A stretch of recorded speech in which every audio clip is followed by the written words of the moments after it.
Risalah Ahlussunnah wal Jamaah perlu dipun mangertosi Gus Wahab niki sami-sami ten Lirboyo terus buatan ngantos aliyah sami terus beliau juga berkecimpung di MTQ sejak kecil, jadi beliaunya di kaligrafi, saya di Sarhil, jadi sering ketemu terus. Ibu beliau juga dulu aktif di MTQ almarhumah, kemudian beliau juga bergelut di Aswaja, bahkan mungkin mendahului saya melalui medsos ketika itu yang belum begitu terkenal, ada chatting dulu mungkin ya chatting dan sebagainya. Beliau sudah tarung lebih duluan daripada saya yang saat ini gitu, ini sedikit dan profil beliau. Nah, sekarang roto gak patek ketemu mergo dewi ganti rupiah, iya, terus saya tetap istimewa. Beliau masuk di kepunan pertama juga kedua ya. Kedua ya, sing kedua. Sing pertama dulu sepuh-sepuh, terus yang kedua ini 66 ya, termasuk beliaunya. Bismillahirrahmanirrahim. Faslun fi bayani tamassuki ahli Jawi bimadhabi Ahlussunnah wal Jamaah. Ini pasal menjelaskan bahwa orang Jawa, dan ketika disebut Jawa sebenarnya kita hanya Jawa Barat, Jawa Timur, Jawa Tengah, tapi Indonesia, bahkan Asia Tenggara ketika disebut Al-Jawi, Nusantara lah, lebih tepatnya begitu, bahwa mereka berpegang teguh kepada madhab Ahlussunnah wal Jamaah. Dibayani tamassuki ahli Jawi bimadhabi Ahlussunnah wal Jamaah. Bab menjelaskan, fasal menjelaskan tentang berpegangnya penduduk Jawa atau Nusantara dengan madhab Ahlussunnah wal Jamaah. Ketika disebut Nusantara, sebenarnya mungkin timbul pertanyaan, apa kira-kira sudah ada hubungan antara masa itu Arab dengan Jawa ini, dengan Nusantara ini ya. Sedikit tentang sejarah bahwa hasil rempah kita, hasil rempah dari Nusantara ini telah menjadi produk mahal dunia ketika itu. Cengkeh dari Maluku, kemudian yang istimewa ini kapur barus dari Tapanuli, Sumatera ya, Halvan Suri itu menjadi produk mahal ya, karena salah satu bahan pengawet mumi Fir'aun yang ada di Mesir itu menggunakan kapur barus ya, sehingga dari sini diduga kuat ada hubungan antara Nusantara dengan Arab sebagai tempat Islam pertama menyebar, sehingga ketika mungkin Islam datang ke Jawa, ke Nusantara ini melalui waktu sebelum abad ke-13 seperti yang dinyatakan oleh sejarah saat ini ya, terutama yang ditulis oleh Belanda, sangat logis ya. Yang ditulis angka ke-7 oleh Buya Hamka itu abad ke-7 Islam datang ke Indonesia ya. Versi Barat abad ke-13 ya. Kita tidak bisa memastikan secara pasti, karena ketika menyebut angka 7 ya harus dasarnya kuat, apa saja buktinya, karena sejarah tidak bisa menjadi semacam mitos, harus ada unsur-unsur yang menguatkan bahwa ia datang ke sini abad ke-7.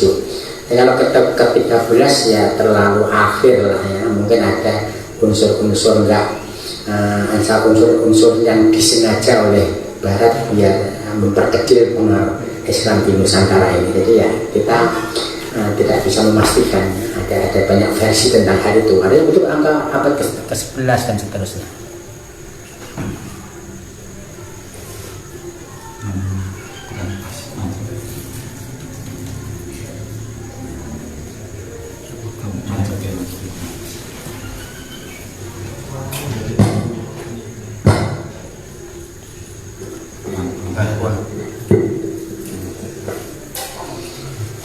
Jadi dari pembahasan ini yang pokok bahwa masyarakat Jawa, masyarakat Indonesia, masyarakat Nusantara, bahkan Asia Tenggara itu awal-awalnya bermadhab Ahlus Sunnah wal Jamaah.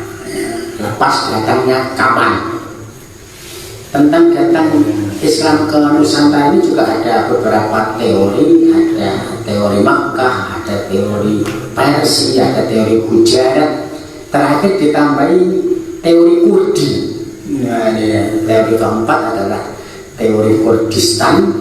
Buktinya apa? Buktinya ada banyak nama Kurdi di Indonesia. Ada banyak nama Kurdi di Indonesia.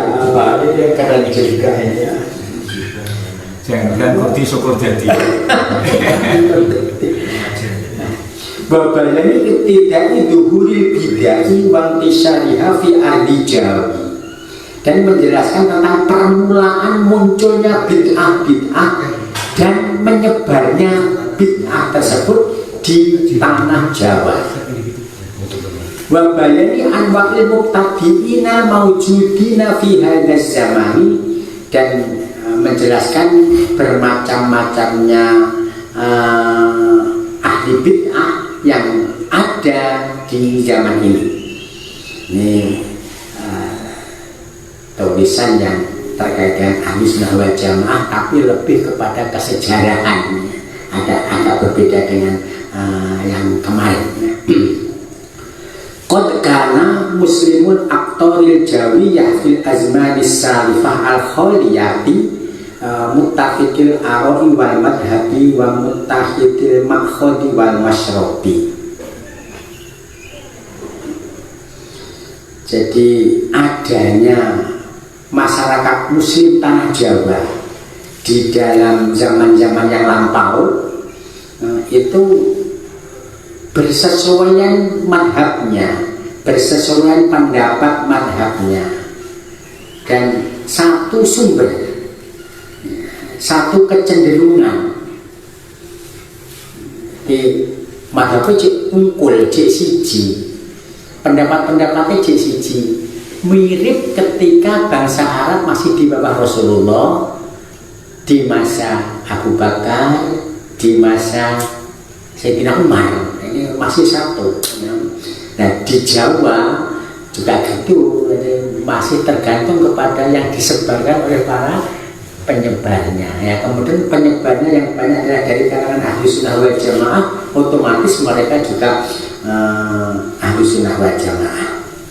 Karena memang madhab yang paling fleksibel untuk bisa diterima oleh masyarakat, ya, apalagi masyarakat kita ini sudah terlebih dahulu mengenal dengan beragam agama, beragam kepercayaan, nilai-nilai spiritual dan sebagainya, sehingga ya yang disebarkan oleh para penyiar itu kemudian dijadikan sebagai semacam madhab resmi, ya, bahwa Islam yang kami ikuti ya yang ini begitu.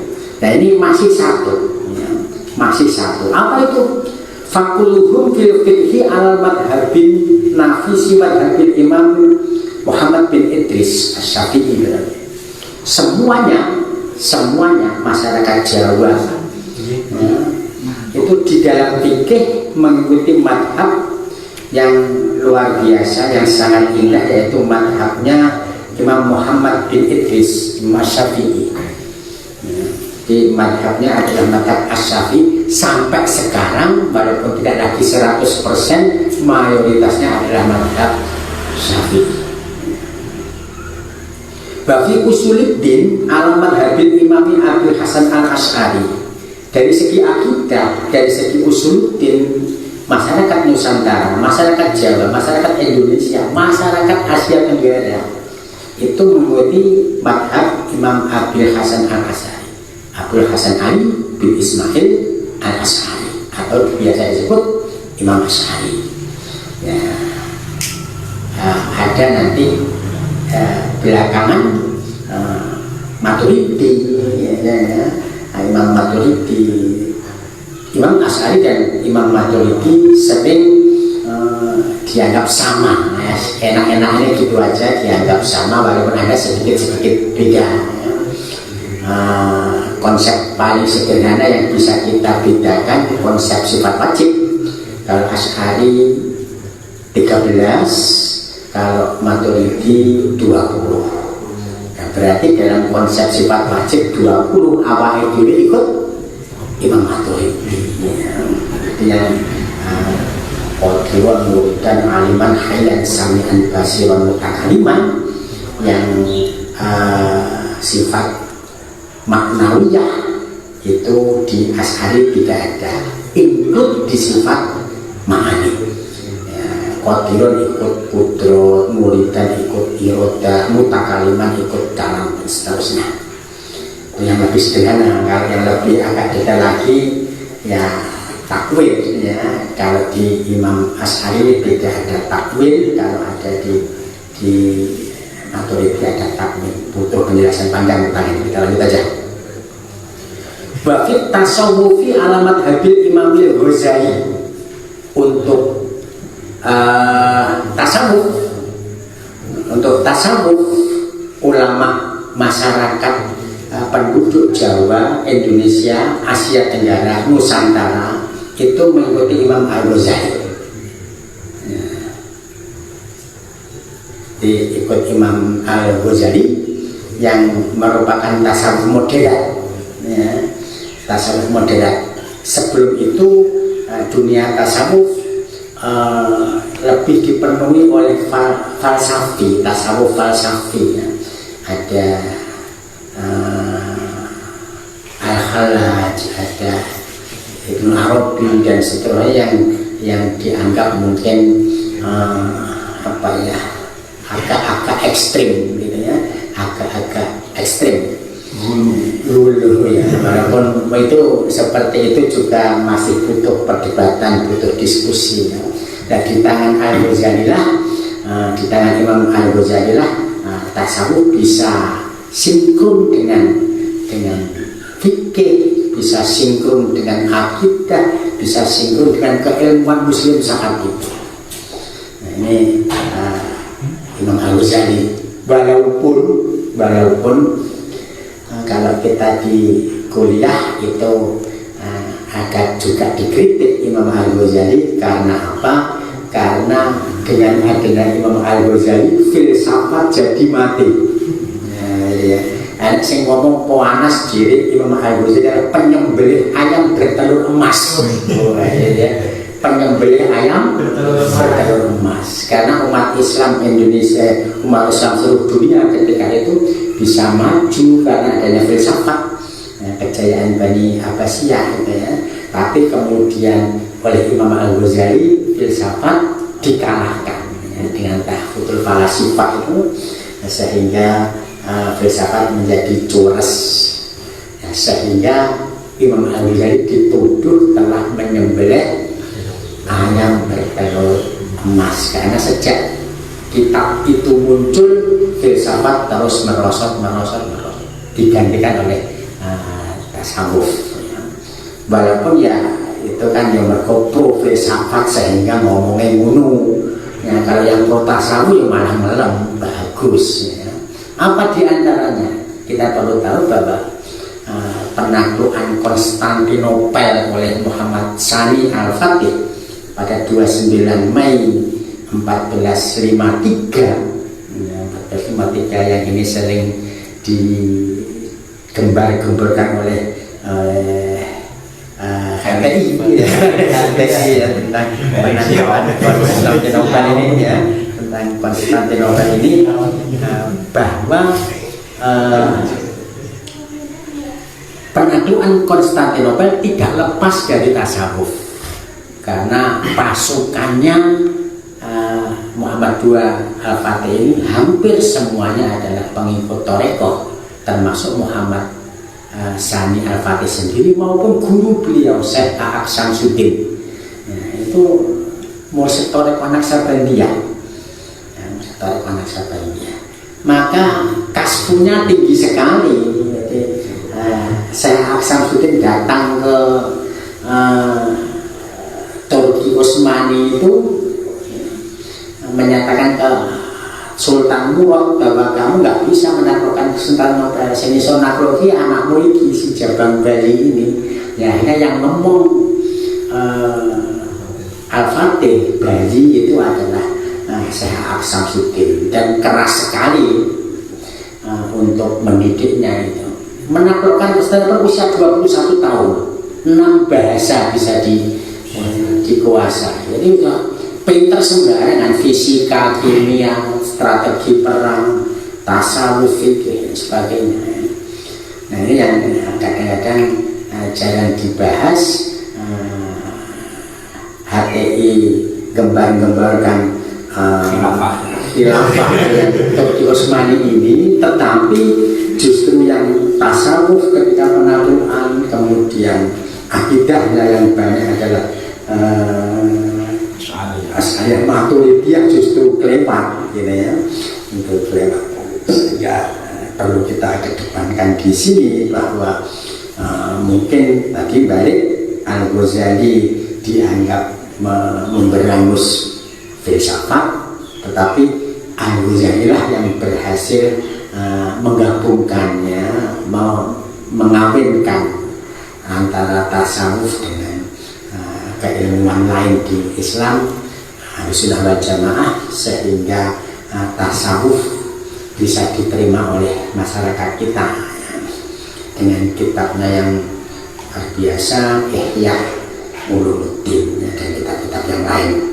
Nah, awal itu teman-teman di tempat kami ngajinya Ayyuhal Walad, gitu. Enggak apa-apa itu podo itu bilang. Tapi Ayyuhal Walad itu luar biasa. Iya, iso nglakoni itu wis wali. Luar biasa ya. Iso nglakoni itu wis wali wis. Judulnya mawon kelihatannya seperti anak-anak. Isinya itu. Iya. Ini di tempat kami ya mergo ya anak ngaji kampung, bukan di pesantren, ngaji kan kitab-kitab kecil gitu ya. Gak apa-apa malah itu 30 lah, itu 30 nggak bisa nyampe semuanya, jangan ditinggal semuanya.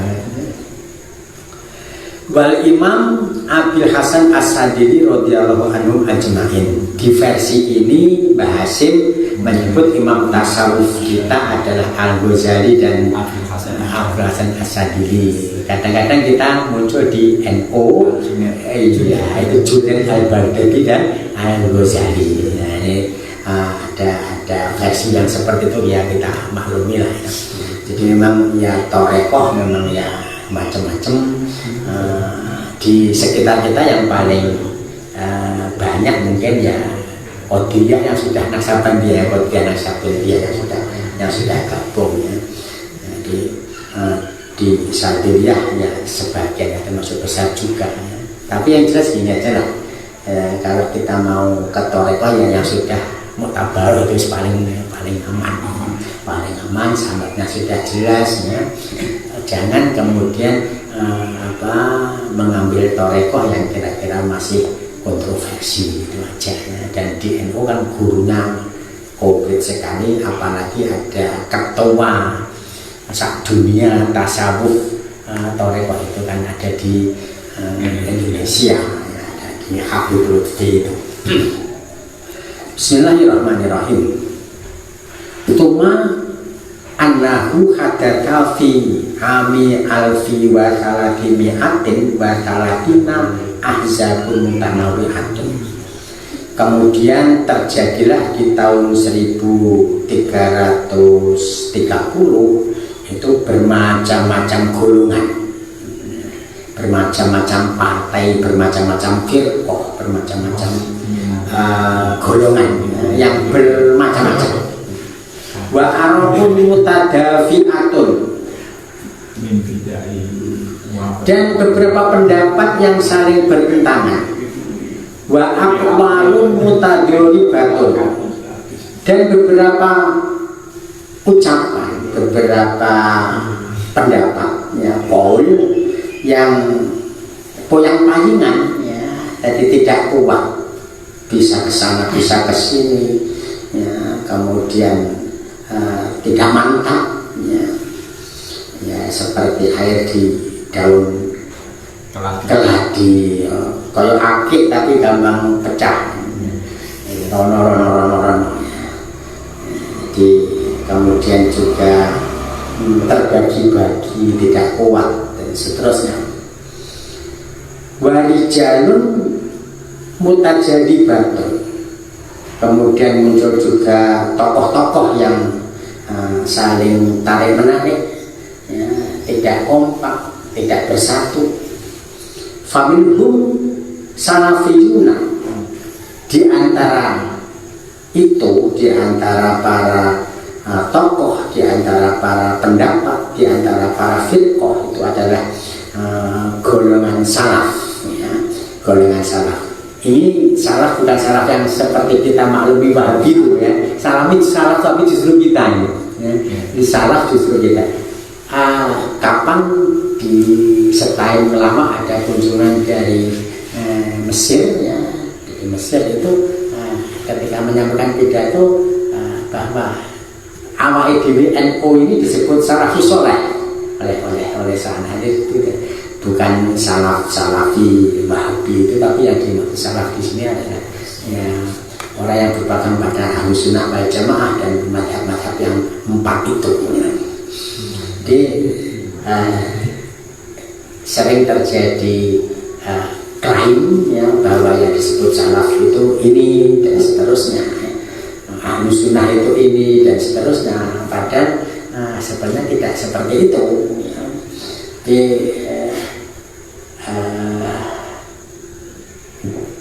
yang di Syria, di Suriah itu ada Sunni melawan Syi'i misalkan, itu hati-hati betul, ya. Yang NU kira-kira justru dianggap sebagai Syi'i kira-kira gitu, ya. Yang Wahabi disebut Sunni dan sebagainya. Maka hati-hati sekali ketika kita bicara tentang term ini, ya.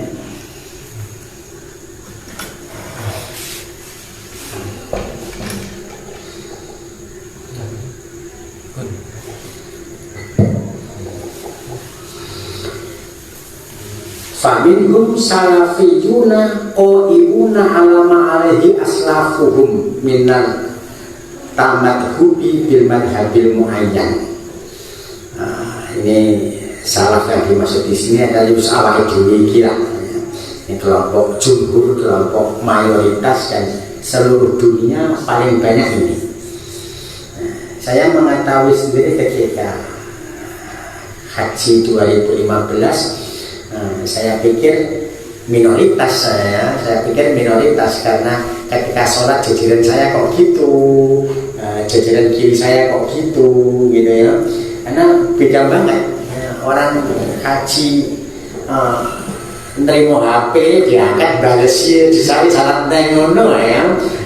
Kemudian bolak pun saya nggak ngerti apa lagi ya kan. Kamu ini masih sholat ya? Saya nggak ngerti hal itu, ya. Saya tahu SMS-nya, SMS dibalas kemudian meneruskan sholat. Saya pikir sakit ya Ahlus Sunnah kan kayak gitu. Tapi begitu saya sempat tabarukan ngaji di Rusaifah di Pondok Muhammad Al-Maliki, hampir semua perwakilan yang ada di dunia ini dari beragam kulit yang ada ternyata terwakili di pondok itu, dari kulit hitam, kulit coklat, kulit mata sipit, kuning, sekumpul, berarti sandulnya yang warna ya Ahlus Sunnah wal Jamaah seperti saya. Walaupun mungkin dari segi fikih berbeda-beda, macamnya bisa 4 itu, ya. Tetapi dari segi kita sama Ahlus Sunnah wal Jamaah, terbukti ngajinya sama-sama di Rusaifah. Walaupun di Rusaifah itu yang paling hadir banyak ya orang Indonesia, ya. Yang paling banyak orang Indonesia. Makanya memang Indonesia ini punya kedudukan khusus kelihatannya dari Pondok Rusaifah. Dari sini mungkin juga dari Rasulullah sendiri memang ada perhatian khusus, ya. Karena terus terang saja pusatnya dunia Ahlus Sunnah wal Jamaah sekarang ini ya di tanah kita ini, di tanah kita ini, ya. Ada seorang Habib yang mau tinggal di Madinah, ingin dekat dengan Rasulullah, tapi malamnya diimpeni oleh Rasulullah, jangan pulang aja ke Indonesia, irjilah Indonesia, fiha barokah, di sana ada barokah.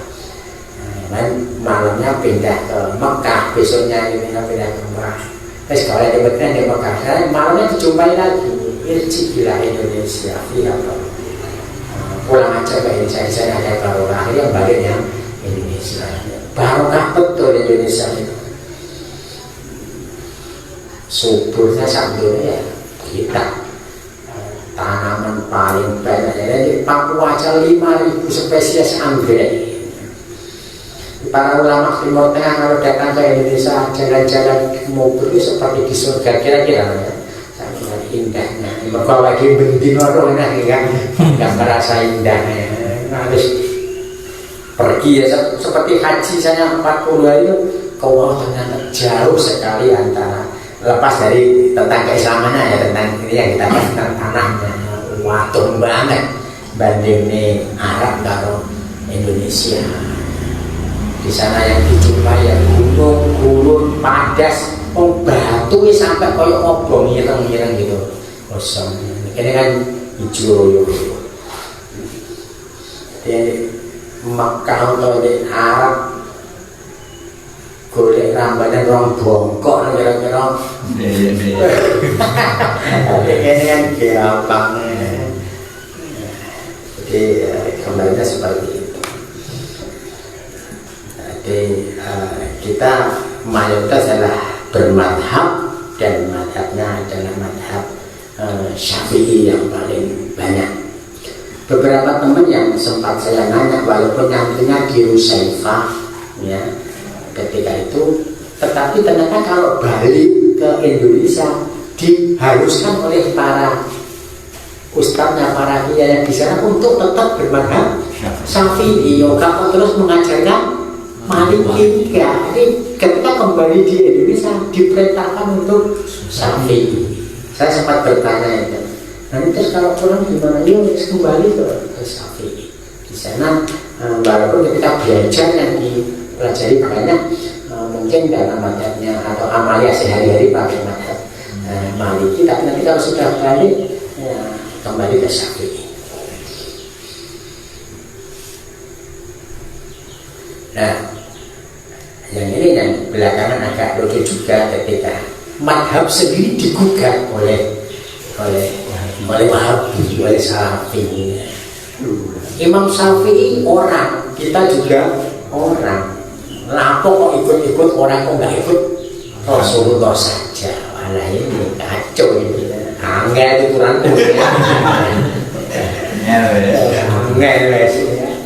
karena apa? Ya gimana ya? Contohnya, Sallu kama ra'aitumuni usolli. Sholatlah kamu seperti kamu melihat aku sholat. Lalu kita itu tidak melihat Rasulullah. Yang kita lihat kan ya bapak kita, guru kita, bapak kita lihatnya kakek kita terus sampai Rasulullah. Kita tidak melihat Rasulullah. Nah, sehingga ikut Rasul caranya ya dia ikut guru-guru kita. Dan alhamdulillah, Nahdlatul Ulama itu termasuk ormas yang jalur keilmuan sanatnya ini terjaga. Dari siapa sampai Rasulullah itu terjaga. Saya dari Boyo Bangkalan terus sampai Rasulullah. Itu penting sanatnya. Mulai orang tahu mondok, orang tahu belajar tasrif, orang tahu ngadeg, gak apa. Kafarul kafir. Itu kemudian apa ya, berani banyak bicara masalah agama ini kan ya kacau gitu, ngerusak. Jadi kadang-kadang apa ya, daya rusak oleh orang yang sajane gak ahli tapi berbicara di bidang itu, ini lebih bahaya daripada orang yang merusak dari pihak lain, ya, dari pihak lain. Karena nggak digantek, penceramah. Ya, mereka wis duwe masa, wis duwe penggemar, duwe fan, wis dianggap ustaz, ya. Kemudian menyampaikan melakukan sesuatu padahal salah kabeh, diikuti orang banyak berantakan. Dan ini banyak terjadi. Banyak terjadi di zaman ini. Di antara fitnah yang muncul dalam agama kita itu ya perilaku-perilaku seperti itu. Yang berbeda dari Ustaz.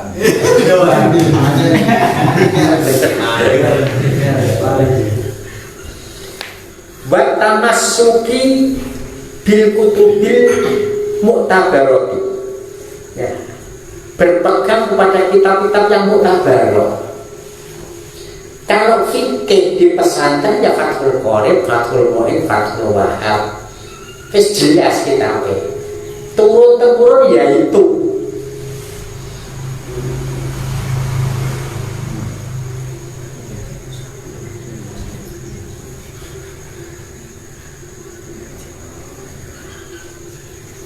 al-mutadawalati wa mahabbati ahli baiti wal auliyai wassolihin. Salaf yang kita maksud di sini sama diri ahli sunnah wal jamaah ini berpegang kepada madhab, kemudian berpegang kepada kitab-kitab yang mutabaroh. Amin ya. Apa ya? Ini kritik kepada kita termasuk mungkin yang guru-guru PAI kita, terus terang saja ya, guru-guru PAI kita harus memacu diri agar juga ngaji, tidak hanya berbekal buku modul, buku paket, LKS dan seterusnya ya. Tapi harus belajar kepada kitab-kitab induk ya, Fathul Qorib, Fathul Mu'in dan seterusnya. Bagaimana kalau sulit? Ya memang itu ya sulit memang. Gak iso maca kitab punya ya kitab jenggot lah ya. Walaupun juga nanti ada hambatan-hambatan. Iso maca kitab jamblong itu ya angel juga ya. Angel juga, harus sedikit banyak harus bisa nakusor. Sering saya contohkan wa makanan barang wa makanan brangkamono wa makanan brangkamono bamaran barang karena kamu ono maksudnya itu makanan berangkamono. Ya kalau nggak bisa ke kitabnya bisa ke jambrongnya. Kalau jambrong kan terjemahannya lah, dan terjemahan itu juga dicari kira-kira yang valid ya. Kira-kira yang valid. Jangan mengandalkan hanya pada buku terus terang saja kalau yang semacam ini ya. Bagi para guru yang mengajar PAI memang harus hati-hati dengan hal ini. Mahabbati ahli bait, ciri khas lainnya adalah mencintai kepada ahli bait, dzurriyyah Rasulullah, menghormati habaib, menghormati sayyid. Ya, ini ciri khas kita. Ya, ciri khas kita. Nah, bagaimana seandainya adanya nggak cocok dengan kita? Nah, ini juga menjadi masalah sering terjadi belakangan ini ya. Bagaimana jika ada habib yang mungkin kurang cocok dengan kita, ada masalah dengan kita ya. Terus kita cari aman saja ya, menghormati beliau sebagai habibnya, adapun perbuatannya ya gitu aja, kita serahkan kepada Allah. Nanti yang menuntuni biar sesama habib sendiri ya. Wah ini menjadi muskil. Saya sering ditanya di beberapa majelisnya bagaimana kita menghadapi para habib yang mungkin kurang cocok dengan kita dalam beberapa hal, strategi dakwah dan seterusnya. Ya, nanti sing nuturi biar selevel mereka lah, yang lebih selamat bagi kita ya. Ada suatu kisah yang entah benar entah enggak, ada suatu pondok yang di mana keamanannya kemudian menghukum ya salah satu santri. Ternyata santri itu adalah dari kalangan dzurriyyah Rasulullah ya. Yang malamnya kiainya, mbah kiainya dijumpai oleh Rasulullah ya. Akhirnya juga digoleki, ditelusuri ya. Jadi memang ya ini kelebihan para beliau yang diberi keistimewaan khusus berbeda dengan kita ya. Walaupun mungkin kalau ditelusuri lebih lanjut mungkin di daerah kita juga ada sedikit banyak daerah Rasulullah, walaupun mungkin sudah tidak semurni para beliau ya. Hampir di kalangan para kiai kita sebenarnya ada daerah Rasulullah walaupun sudah tidak murni lagi, karena di kalangan para beliau kan pernikahannya yang antar kalangan mereka, sedangkan kita harus campur tadi putrinya rojo kemudian raja-raja dalam rangka metode dakwah itu tadi. Saya pernah dulu ketemu dimasukkan ke salah satu komunitas Naat, ada informasi bahwa kalau masuk dalam komunitas Naat ini dan sudah diakui nanti ditelusur sambung ke Aulia Tis'ah itu nanti bisa diakui sebagai Dzurriyyatul Rasul, di daerah Maroko akan mendapat sertifikat sebagai gitu. Ini Naat. Jadi komunitas Dzurriyyah itu ada Alawiyin, ada yang Naat. Ternyata Naat ini jaringannya internasional sudah. Malah jadi juga ya, dari Maroko yang paling banyak. Jadi ketika kita termasuk komunitas keturunan Aulia Tis'ah dan bisa dibuktikan secara garis keturunan sampai ke Aulia Tis'ah ke Maroko sana, akan jadi tamu kehormatan. Saya dapat informasi seperti itu. Ini luar biasa sebenarnya. Seperti jangan sampaikan tadi keturunan Wali Songo itu banyak yang sebenarnya ada darah aroma darah Rasulullah. Ya, dan itu ketika menurun ke kiai sebenarnya juga masih kental darah itu ya. Jadi, karena tradisi kiai itu zaman dulu loh ya. Golek mantu ya sih kalangan internal kiai-kiai gitu yang persambungan antar pesantren kan, rawat dengan tambah beras misalnya dan seterusnya. Ya mau gurih-gurih kira-kira Gus pilih ayu nih gitu.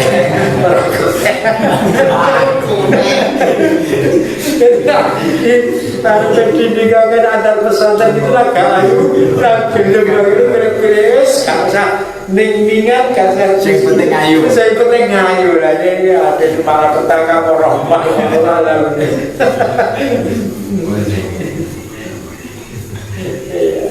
Jadi seperti itu. Dan yang memang gini ya, nikah yang melalui jalur itu ya semua plus minus lah ya, memang harus siap. Yes, misalnya kapan ayu, kemudian ekonominya ya pas-pasan. Nah, jenis kiai itu ketika dulu apalagi ya mergo mikir umat, mikir dakwah, mikir ngaji, sebagai besar waktunya sehingga dari segi ekonomi kurang tertata ya.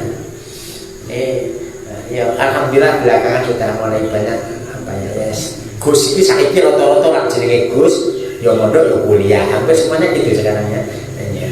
Sisi positifnya ya. Di samping mondok mereka rata-rata juga sekolah. Ya, kemudian sih cara lirik arep pengen calon ya menjaga tadi ya, menjaga nasab sebagaimana para Dzurriyyah Rasul juga menjaga nasab, kalangan kiai, kalangan ulama juga menjaga nasab dengan cara yang seperti itu. Walaupun ada juga model wong sugih ya. Orang kaya itu juga karena mengandalkan kekayaannya, wes aku tak menciptakan nasab, tak boleh mantu Gus ya. Termasuk saya ini yang termasuk kalangan itu juga ya.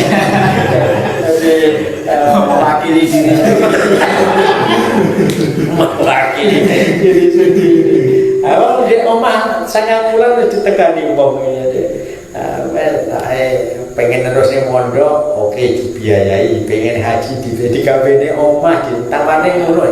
Tak dulu kok bocah pahya kuning juga. Ya sama sih lagi. Gitu. Ya ditiru. Gitu. Ya.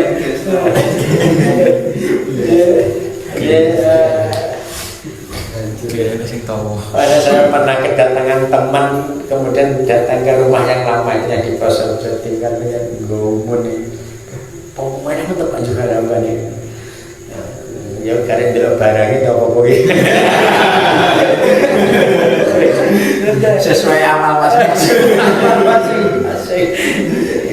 Ini juga penting ya dalam rangka tadi ya, karena jaga nasab tadi ya di kalangan kiai kita tradisi yang itu perlu dipertimbangkan juga. Wal auliyai kemudian mencintai para wali, dan masyarakat kita cinta betul dengan wali, sampai ada ziarah wali dan seterusnya. Yang ziarah wali itu sekarang juga banyak digugat, digugat karena macam-macam ya, jere nyembah kuburan, jere minta kepada selain Allah dan seterusnya. Nah, itu butuh perdebatan panjang, tapi yang jelas saja ini semua jumhur ulama masyarakat muslim seluruh dunia sing akeh ya kaya awake dhewe iki wis paling aman wis. Di lintas mazhab tapi kok podo-podo ahli sunnah wal jamaah ya hampir semua. Jadi tradisi sejak dahulu, sejak bahkan mungkin di zaman Rasulullah sendiri sudah melakukan. Sebagian akidah kita, bahkan mayoritas akidah kita. Jadi gini ya, Nabi dan Rasul sebagian pendapat 313, kemudian Nabi sebagian pendapat 124.000 Nabi. Nah itu dari akidah sama, dari segi akidah sama, beda dari segi syariat. Nah, dari segi akidah sama itu ternyata ya akidah mereka sebagian juga nanti atau bahkan keseluruhan juga kita terima. Contoh, kita bicara tentang tabarruk, ya, kita tabarruk. Di Quran ada tentang kisah Nabi Yusuf dengan bapaknya Nabi Yakub, ya, tentang baju yang disuruh mengusapkan kepada wajahnya. Akhirnya Nabi Yakub yang tadinya buta bisa melihat kembali, ya. Dan itu kan yang mirip dengan kita ini dong, tabarukan, ya. Memakai benda-benda peninggalan orang-orang soleh dan orang-orang terhormatnya para wali dalam rangka tabarukan tadi, ya. Di masa dulu sudah ada. Tapi kalau di akar opo hubungannya lorong meripat buta dengan baju, nama cara diusap-usapnya ya gitu. Tapi ternyata di luar itu ada. Kemudian Kanjeng Rasul ketika Isra kemudian berkunjung ke beberapa tempat bersejarah dari kalangan penyebar agama Samawi, itu juga bisa disebut tabarukan juga. Ada lagi mungkin yang lebih cenderung cukup ekstrim tentang kisah Talut, yeah, dengan tabut. Oh iya. Peninggalan sakinatum mimma taraka al-wabaqiyatu mimma taraka al-Musa wa al-Haruna tahmilul malaikah, itu malah sangat ekstrim ketika dibuka, tafsirnya sangat mirip dengan jimat. Iya. Jadi tradisi tabarukan kita juga dilakukan oleh nabi-nabi terdahulu. Mengapa kok sekarang di sirik-sirikan ini kan problem tersendiri, ya.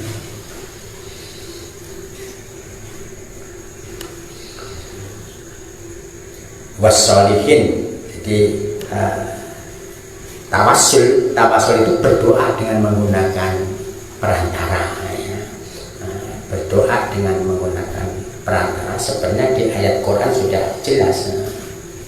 Walau annahum intolamu anfusakum ja'uka fastaghfirullah wa astaghfirullah wa rahimah. Jadi kalau kamu menganiaya diri sendiri kemudian datang ke Rasulullah, datang ke Rasulullah sudah wafat, ya. Maka nanti Rasul akan memintakan ampun kita kepada Allah, dan Allah adalah Maha penerima taubat, penyayang, ya, dan seterusnya. Sehingga itu dari tentang tawasul. Walau annahum intolamu anfusakum ja'uka fastaghfirullah wa astaghfirullah wajadullah tawwabar rahimah. Seperti itu, ini dari tawasul. Sudah jelas, tetapi juga panggah percaya, panggah merengkel, panggah buka dan seterusnya, ya terus pilih. Kemudian wasolihin wa tabarruk bihim ahyaan, walaupun masih hidup, ya. Wa ampatan, walaupun sudah mati. Kita itu biasa, ya. contoh tabarruk yang atau tawasul yang kepada masih hidup itu tentang ketika terjadi paceklik, kemudian umat Islam datang ke paman Rasulullah Sayyidina Abbas ini. Nah, di sana bertawasul dengan beliau dan hujan deras. Ini yang masih hidup, jadi boleh cikurek di tawasul, nggak masalah. Kita datang ke para kiai kadang-kadang cium tangan, bolak-balik malah, kemudian malik sandal kalau di Lirboyo kesualian Mbah Yai masuk masjid kita berebut untuk malik bakiyah. Kalau Mbah Yai dahar atau muncul kemudian sisa sedikit dibuat berebut, ini tradisi-tradisi di pesantren yang masih sangat kuat sampai hari ini, dan ini semoga tetap berlangsung dipertahankan. Terus wah gila aku yojo ya, dan nggak emo lagi nih. Ya, di kalangan emo, di kalangan seperti itu biasa, dan saya menyaksikan yang seperti ini sering karena dulu di Tegalarun di Mbah Munawir itu kalau seperti itu. Jenisnya baru termasuk di Sedan sendiri, kalau setiap malam pengajian tajrubut saya ini ya cah-cah itu sing terus deh, tak baru juga ikut di Sedan. Baziaratil samping terkait dengan mayit yang mungkin kita doakan dengan tahlilan sehingga manfaatnya kepada beliau. Nah, di makam-makam tertentu manfaat itu bisa ke kita, yaitu dengan tawasul tadi, dengan tawasul tadi. Sing penting itu poin terakhir yang terlarang itu kan punya keyakinan bahwa yang memberi manfaat dan madharat itu adalah si mayit. Ini kan yang nggak boleh. Ya, semua tetap Allah. Adapun lafadznya bisa macam-macam, bisa macam-macam, bisa apa ya, menyebut pangkatnya, karomahnya, kemudian meminta kepada Allah. Saya dimintai Allah tapi menyebut karomah mereka, ini bisa. Bahkan dengan menyebut nama mereka ya, langsung jaluk misalnya, tetapi hati tetap punya keyakinan bahwa yang memberi adalah Allah. Nggak masalah juga. Adrikni ya Rasulullah itu di istighosah lafadznya adrikni ya Rasulullah. Saya dapat satu bahasa yang terekam dalam benak saya terkait dengan apa yang disampaikan Kiai Said Agil Sirot. Beliau mengungkapkan satu kalimat yang saya pikir ini sangat bagus untuk kita. Selama kita menganggap semua yang ada di semesta ini makhluk, selesai, tidak ada syirik lagi. Satu simpel tapi sungguh komprehensif. Selama kita menganggap semua ini makhluk, selesai, tidak ada syirik lagi.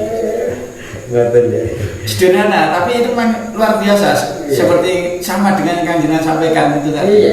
Intinya semua makhluk dan dia ada penyebut yang memberi Allah, itu selesai kan? Bagaimana loh ya? Belum awal itu minum aja, ini kan keyakinan kita yang memberi seger kan tidak air. Iya. Tapi Allah, kita makan tuh yang menyebabkan kenyang kan bukan makanan, tapi Allah, kehendak Allah yang menyebabkan kita kenyang. Untuk hakikatnya memang seperti itu. Tapi di masalah ngomong sehari-hari, kita biasa pakai bahasa adat bahwa, kok kita seger baru ngombe, nggak masalah. Loh kok kita seger warek ini bermangan. Itu secara bahasa memang seperti itu. Tapi keyakinan ya tetap bahwa yang melabeti itu hanya Allah. Ya orang usah terlalu dibahasakan. Duh, awakmu kok seger ngene lho ya. Aku mau dikersake Gusti Allah seger wektune bareng karo aku bar ngombe. Lah gede awan iki. Angel menjadi malah menjadi fitnah lho. Jadi pondok sedino kok koyo ngene iki kapan. Jadi problemnya. Kemudian wasiratil kubur wa talqinil mayit, kalau ada orang meninggal kemudian ditalqin, dituntun untuk bahwa apa yang diugemi di dunia harus tetap diugemi di alam kubur ketika ditanya oleh malaikat. Ini tradisi kita, dan harus itu kita pertahankan. Saya pernah ada cerita dari salah satu pengurus cabang Nahdlatul Ulama di Nganjuk ini yang menceritakan tentang ada seorang tua yang jamaah di masjid, kemudian habis jamaah kan ada seorang pemuda dari kalangan mereka yang memberikan ceramah, warna-warna ceramah. Ya, yang digugat adalah bayi diadani. Jadi ceritanya tidak dituntun oleh Rasulullah, nggak ada dasarnya, lapo kok diadani dan sebagainya. Nggak ada yang tanya sampai selesai. Tiba-tiba ketika sudah mau pulang selesai, nah orang sepuh itu tanya, Pak, gak oleh diadani apa dipisui ae? Kalau masuk ya. Kalau gak oleh diadani bayi apa dipisui ae? Kayak itu jawab begini ya. Nah, itu talqin mayit, dan banyak tentang dasar-dasar bagaimana kita menyikapi talqin mayit ini.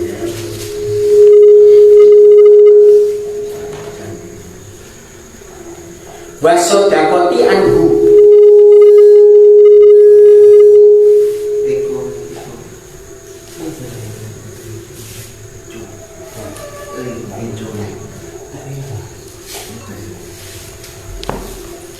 sodakoh buat mayit di tradisi kita itu ada telung dinanan, ada pitung dinanan, ada 40 dinonan, ada 100 dinonan, ada haul penda 1, 2, 3, terus 1000 dintenan. Itu tradisi kita. Ada yang menyebut, menggugat bahwa semacam itu adalah diambil dari Hindu, dari agama Hindu. Jawabannya gimana? Di India yang merupakan sumber Hindu, ternyata tradisi itu tidak ada. Di Maroko yang jauh Hindu, yang tidak pernah dikuasai oleh bangsa Hindu, di sana tradisi itu ada. Ini bukti valid bahwa ternyata seperti itu bukan tradisi Hindu. Nah, yang digugat, bagaimana membuat makanan yang diberikan kepada pentaziah misalkan, kalau jadi sebenarnya yang disunahkan itu begini, yang disunahkannya tetangga memberi sedekah kepada si keluarga yang kesusahannya ditinggal saja nih, itu yang disunahkan. Adapun sebaliknya ya tidak disunahkan, mungkin bahkan makruh. Tetapi kita ingat, di tanah kita ini, wong takjiah itu rata-rata nggawa beras. Ya anggap saja beras ini adalah ya pemberian makanan dari tetangga ke yang berduka. Mie, kemudian minyak goreng dan sebagainya itu yang dimasak. Ya kalau yang di hadisnya mungkin barang matang, tapi di prakteknya barang mentah. Yo lah matang kabeh sak kampung kowe mampu mubadir. Sehingga kalau di beras itu kan nanti lihat kebutuhannya ya.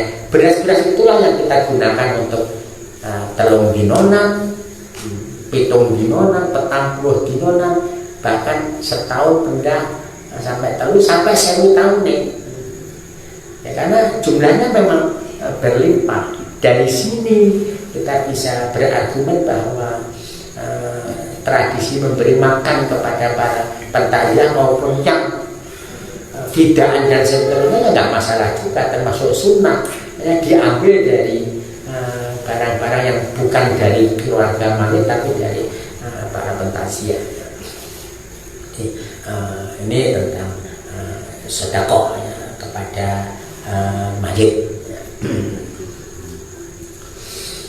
Waktu kodi syafaati, ya kita meyakini adanya syafaat. Ya.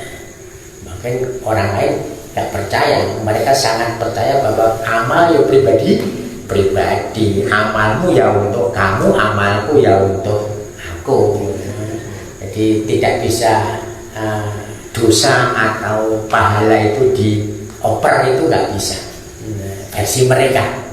Tetapi dasar paling enak keseharian adalah sholat mayit itu bisa dijadikan dasar. Karena apa? Sholat mayitku sing nyolati urip. Mati sholati ya terus piye? Sing nyolati urip, tapi manfaatnya bisa ke mayit. Jadi ternyata amal yang dilakukan oleh orang lain itu bisa memberi manfaat kepada orang lain juga.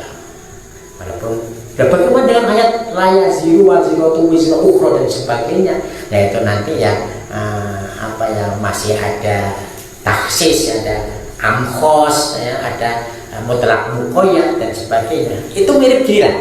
Kalau awal ini mungkin biar lebih gampang. Saya bekerja dapat gaji itu memang milik saya, rekening saya. Ya, jadi ya memang seperti itu. Tapi nanti setelah saya pegang uang ini menjadi milik saya, akan saya berikan kepada siapa ya terserah saya. Orang beramal juga gitu. Orang beramal beribadah ya memang untuk dia, tapi kemudian setelah itu dia mau dioper, ditransfer atau apa ya terserah dia. Mulai ada doa Allahumma taqabbal wa ausil sama bama qara'na minal Qur'an dan seterusnya kan dalam rangka itu. Jadi saya pernah mendapat penjelasan bacaan kita bisa sampai ke mayit itu melalui 3 cara. Yang pertama pakai ilah hadrati tadi, ilah hadrati. Yang kedua pakai doa Allahumma taqabbal, bar maca baru Allahumma taqabbal wa qusir tawabba maqarana minal Qur'an dan seterusnya. Yang ketiga macane di sandinge mayit. Nah, di sandinge mayit atau di sandinge makom iku ora usah ilah hadrati, ora usah taqabbal. Nah, itu sudah memberi manfaat kepada si mayit. Nah, awak iki telu-telune biasanya lah tahlilan di makom biasanya yo ilah hadrati, yo Allahumma taqabbal, yo wis di sandinge malah double-double. Ini lah wis kadung menjadi keyakinan diomo ya bangga. Soalnya awak dhewe sing wis kadung percaya ngono. Ya, didakwahi mereka ya ngguyu ora tau mondok ae enggak ngono. Jadi ya alhamdulillah, jadi saya ngaji ya, waktu haji itu sempat jejer karo mahasiswa. Tak lirik jurumiyah kita mahasiswa tuh bro, jurumiyah. Terus saya pernah ikut ngaji walaupun dari agak jauh tempat itu, ulang-ulang udah bro. Ilang Gus, ilang karena ada ayat Quran ini, mereka contoh ayat Quran atau di Rofi ini jadi dibaca muftad, dibaca rofa karena muftadah alamatnya ini. Ya seperti sama itu tidak ya. Boleh yang ini yang kedua. Yang kedua ini yang pertama yang sholat jajar dari jurumiyah itu mahasiswa. Itu pelajaran beda. Tidak ya, tidak ya. Nah saya belum ngirok. Ya persis kita ngirok ya. Datang di Sandinya saya menjumpai orang Cina, Minasim dari Cina. Alfia. Iya, dia channel apalan Alfia. Jadi wong Cina dia kono yo enak juga ternyata kira-kira pondok gitu. Mereka macam mata sipit yang masih muda tapi jadi apa nih Alfia. Ya. Seperti itu. Ya. Jadi ya, masya Allah. Saya gampang ya. Kan Gus Daha kan ditanya. Karena opo wis ngalit koyok gitu dan sebagainya kok panggah di NU, kan gitu kan ditanya kita. Jawabannya ternyata Loh, S3 yang dipelajari di perkuliahan itu lanjut pondok-pondok NU sanawiyah. S3 itu kalau di pondok-pondok NU sanawiyah. Nah di pondok itu diapalin alfiyah. Mungkin di tempat lain tidak. Karena saya sampai ulang balik alfiyah itu. Kalau berapa kok misal, nah ini saya berlebihan karena saya ya. Tapi ini apa ya? Mulai ada yang tradisinya kayak gitu. Luar biasa. Sampai sun asluhu usmun awasni ungul. Sak kok idai min mawin oyakin. Aneh kabeh. Aku ya tunggu mulai kira tahu roh ini kok mungkin wani fatwa ya baca. Dan seterusnya. Saya ya Allah, termasuk anugerah agung yang diberikan Allah kepada saya, ya sempat mondok itu, walaupun nggak lama 5,5 tahun, luar biasa. Alhamdulillah yang harus kita yakini. Waktu koti syafati, kita percaya dengan syafaat. Ya ini salah satu teman supaya sama bisa menggapai ketika saya contohkan dari kita baca ini dari kita. Dari pengalaman pribadi, temannya gugur di Bosnia Syahid di sana, dan ketika dia datang ke rumahnya, ibunya cerita kalau malam Jumat itu kamarnya harum, ya, seterusnya seperti itu. Nah kebetulan di Jawa Barat itu tak tahu berapa terjadi tukaran ya antara kepolisian dengan kalangan santri, ya. Perkara apa akhirnya terjadi huru hara begitu. Nah dia terjebak di dalam kota, gak iso mulai, gak iso. Nah dia bertawasul dengan temannya ini, ya Allah, dengan karomah sahabat saya yang sakit di Bosnia ini, tolonglah saya. Kira-kira redaksinya demikian untuk bahasanya apa. Nah kok kemudian muncul 2 bis Mali Songo ya, lewat daerah itu, dan dia nyegat mandat, dia berhubung. Nah kok ternyata bis Nganjuk juga. Kan aneh dong, dari segi logika kan nggak logis, tapi itulah ampun tawasul. Dan terus saja saya mengalami beberapa kali seperti ini, walaupun tidak se-ekstrem itu ya, dalam skala yang agak lebih ringan ya. Itu mandi betul tawasul bagi yang percaya ya, bagi yang percaya. Dan saya anak pesantren yang orang NU ya mesti percaya ya, mesti percaya.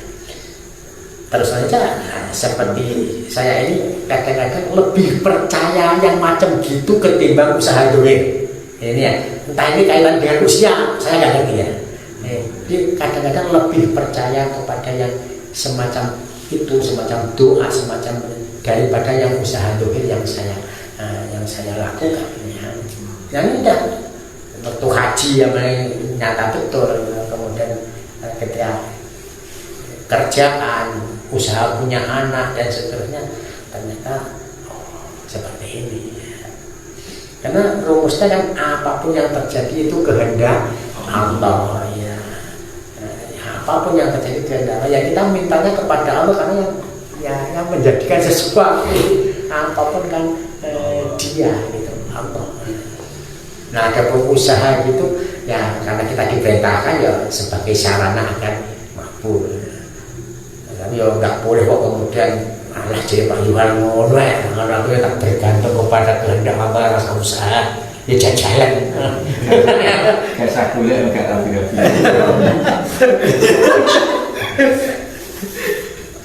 Ya ora oleh tenan gitu ya. Ya oleh tenan. Kalau oleh bisa digolek ya kadang-kadang. Wa nafi du'ai manfaate donga. Ini yang lebih mudah apa ya? Donga itu tidak harus berupa ya Allah Rabbana. Jadi yang termasuk saya amalkan kalau ada masalah atau apa ya sholawat ya, memperbanyak sholawat. Kok ternyata banyak berhasil.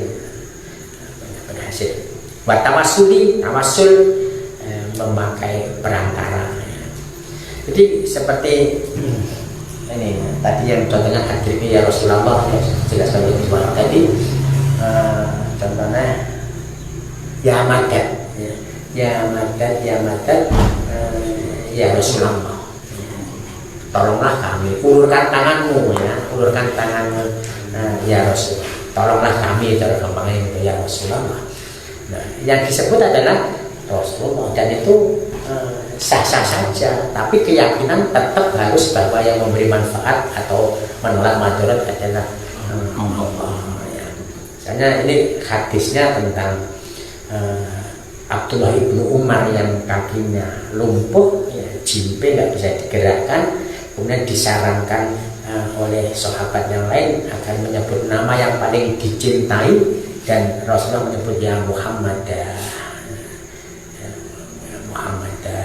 ternyata kok sembuh. Yang disebut adalah Nabi Muhammad. Itu mirip lah mau Jawa kira aduh boe gitu ya, aduh boe, aduh sungi gitu ya. Disembuhkan oleh Allah. Saya juga melihat ada tentang di YouTube pas Gaza ada kuda terbang, ya, kapal jatuh, dan ternyata kalimat yang diucapnya ya Sayyidah Muhammad yang di bawah belakangnya itu. Jadi menyerunya tidak lafaz Allah tapi Nabi Muhammad. Karena itu juga tidak masalah, boleh asalkan keyakinan kita bahwa tadi yang memberi manfaat adalah Allah dan yang menolak bahaya adalah Allah. Karena lisan kita di dalam omongan-omongan sehari ini ya tergantung adat tadi, ya, kebiasaan kita. Kadang-kadang beda dengan yang di dalam. Munafik Pak enggak, munafik enggak seperti itu. Sedikit-sedikit munafik, cowok gak wani nembak-nembak di banting, kok cintanya munafik loh. Ya orang ngono ya. Aliran kebatinan. Wali dalika dan selain itu. Jadi ini yang kita bahas. Pertama adalah bahwa Islam yang berkembang di Jawa, Indonesia, Nusantara, Asia Tenggara itu adalah Ahlus Sunnah wal Jamaah, dengan babakan fikih yang paling banyak adalah Asy-Syafi'iyah, ya. Kemudian dari segi akidah usuluddin Imam Asy'ari di tempat ini ya, tapi bisa ditambahkan Imam Maturidi, Abu Mansur Muhammad bin Muhammad Al-Maturidi. Kemudian dari tasawuf tadi Imam Al-Ghazali dengan As-Sadili, walaupun mungkin di kitab yang lain adalah Imam Ghazali dengan Junaid Al-Baghdadi. Ya. Ini keyakinan ini harus tetap kita pertahankan, kondisi ini harus kita pertahankan. Kalau ada kelompok-kelompok yang muncul belakangan dan ketepaan gak enak, sering memprovokasi, sering buat masalah, ya kita hadapi bersama-sama, tentu saja dengan cara yang bijak. Ud'u ila sabili rabbikum bil hikmah wal mau'izatil hasanati wajadilhum billati hiya ahsan. Ud'u ila sabili rabbika ud'u ila sabili rabbika bil hikmati wal mau'izatil hasanati wajadilhum billati hiya ahsan, dan seterusnya, dengan hikmah, kemudian dengan mau itu hasanah, yang terakhir dengan wajadilhum billati hiya ahsan. Yang dengan debat ini hati-hati ya, karena kalau tidak mumpuni bisa menjadi bumerang ya. Yang ahli saja yang berdebat, soalnya nanti kalau diwakili oleh orang yang nggak iso, nggak bidangi, kemudian kalah, dianggap ajarannya sih salah, padahal masalah kebodohan aja, belum dapat penjelasan ya. Karena diwakili oleh orang yang nggak pandai sehingga dianggap sebagai kalah ya. Biar yang ahli saja yang debat ya. Kalau yang nggak ahli ya biar di mau idotil hasanah, nggak usah pakai ruang tanya jawab, nggak usah ya, biasa wae barang wis barang begitu dibuka ruang tanya jawab barang gak iso ngawur kan gitu. Makanya ini sudah 1 jam ya, ngaji. Biasanya kok lebih mahal. Ada yang mau angkat tangan, monggo. Mungkin hanya sedikit pendapat pribadi, tapi seandainya pendapat ini dicoba diviralkan, saya pikir ini cukup bagus. Artinya sebenarnya kelompok-kelompok yang anti mazhab itu, kalau kita mau mencoba sedikit by data, itu nampaknya mereka itu nggak sampai 1% dari muslimin di seluruh dunia. Mungkin kalimat ini belum pernah terungkap dari kami, tapi ini sangat penting. Saya sekali mencoba pernah mencari kalau mazhab Hanabilah dari Hambaliyah. Hanabilah itu di sebagian keterangan di internet itu, di Wikipedia salah satunya menyebutkan hanya 5% dari muslimin di seluruh dunia Hanabilah. Padahal Ibnu Taimiyah itu hanya 1 dari sekian juta mungkin ulama Hanabilah sejak era Imam Ahmad bin Hanbal. Itu hanya 1 dari sekian persen. Nah, mereka yang tidak bermadzhab rata-rata merujuk pada Ibnu Taimiyah.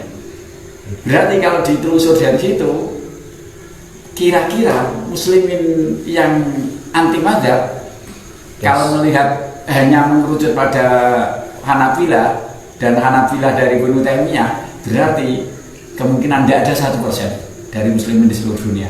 Kalau kita berani mencoba mengolah itu, mungkin cukup lumayan untuk memberikan tekanan doktrin ke anak-anak kawan-kawan kita di Al-Sunnah.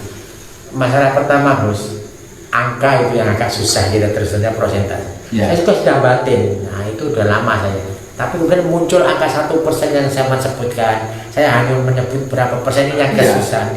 Karena saya berani memberanikan diri mengungkap 1% itu karena memang kenyataannya kan dari Hanabilah sendiri sekian juta, sedangkan yang menyimpang dari Hanabilah hanya kalangan pengikut Ibnu Taimiyah. Dan Ibnu Taimiyah itu sudah nomor keberapa? Nah, ini kalau kita coba, toh nggak mungkin berapa persennya itu pun masih hanya ada asumsi kan. 5% ini masih asumsi karena penyebaran dari mazhab Hanabilah hanya di titik ini saja. Ada satu kitab yang mungkin yang bisa saya mendapat satu keterangan, Sadatul Hanabilah waqtilafuhum bis salafiyah al-ma'asyirah.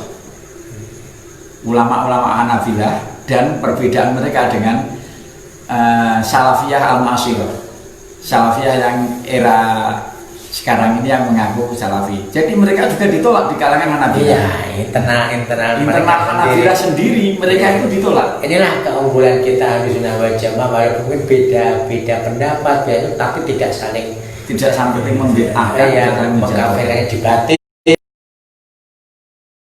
saling takfir sampai ke saling takfir. Ini yang harus kita syukuri ya. Waalaikumsalam.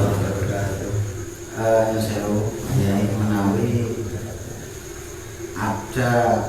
biasanya kita ada dalil utama di Ahlussunnah wal Jamaah itu bahwa iftarakat sampai yang terakhir wa kulluhum halka, semuanya rusak bila ma'ana alaihi yauma wa ashabi, artinya Ahlussunnah wal Jamaah.